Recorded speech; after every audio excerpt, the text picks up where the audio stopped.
Bonsoir à tous, je vous retrouve donc avec plaisir pour notre petit rendez-vous hebdomadaire pour donc vous parler de mes ressentis et de mon expérience sur le jeûne hydrique que j'entreprends.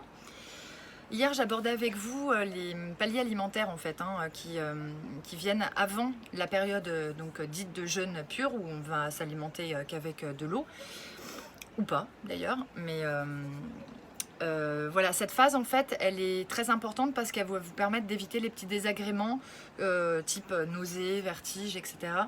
Et qui vont être, si ça vous arrive, révélateurs quand même d'une très grosse toxémie.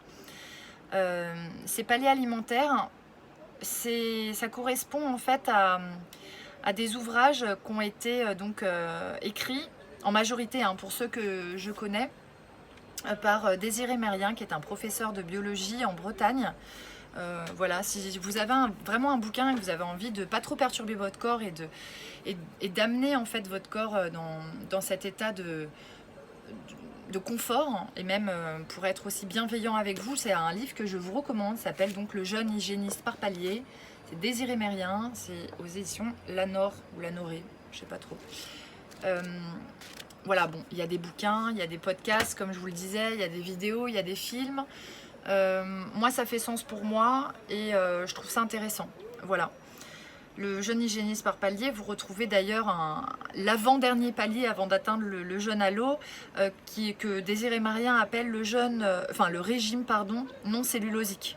Non cellulosique, ça veut dire ce régime-là veut dire qu'en fait on a enlevé la cellulose.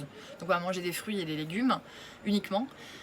Enfin plus de légumes d'ailleurs que de fruits, mais sous forme, sans fibres. Donc à ce moment-là, il s'agit de faire des jus. Donc typiquement, ça revient à faire un jeûne hydrique nutrimentaire qu'on connaît aussi sous la forme de cure de jus. Voilà, vous avez des sociétés maintenant qui vous proposent des petites bouteilles. Moi, je ne suis pas particulièrement fan des bouteilles parce que ça produit du déchet. Je préfère rester en contact avec les aliments, pouvoir adapter ma quantité de légumes. Voilà, mais ça ne regarde encore une fois que moi. Donc finalement le ressenti de ma journée il est plutôt calme en fait parce que j'ai pas du tout de vertige et puis ce n'est que mon 3e jour donc pour l'instant il se passe rien psychologiquement, c'est le plus dur à gérer, mais moi je crois que je suis passée par ce cap déjà en me disant bon, c'est pas comme si j'allais plus jamais manger de ma vie, je vais juste m'arrêter pendant un moment et puis on verra ensuite pour la reprise, sachant que la reprise c'est hyper primordial aussi, il faut faire très attention, il faut suivre des protocoles, c'est normal, vous vous alimentez pas pendant X temps, pour la reprise il faut faire attention. Voilà. Un petit rappel, le jeûne c'est beaucoup de connaissances, de lecture, d'appréhension, etc. Qui sont vite levées, donc du coup plus on en sait.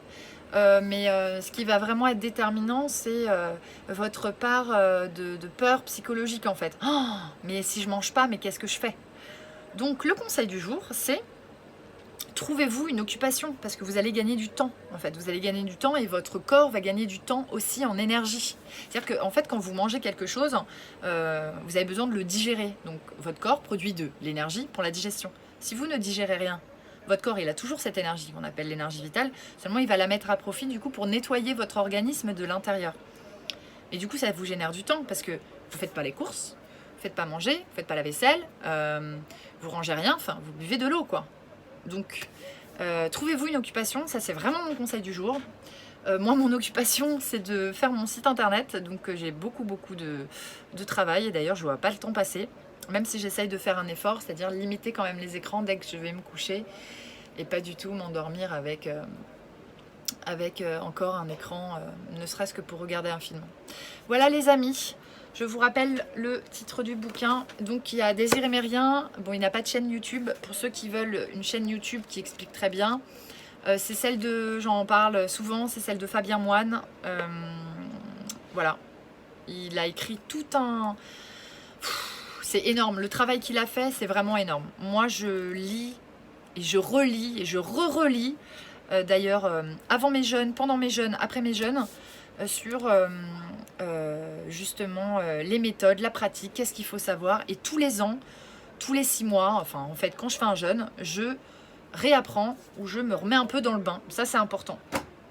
Voilà, je vous souhaite une bonne soirée La vidéo fait quand même 5 minutes, donc bonne soirée. Bye. À demain.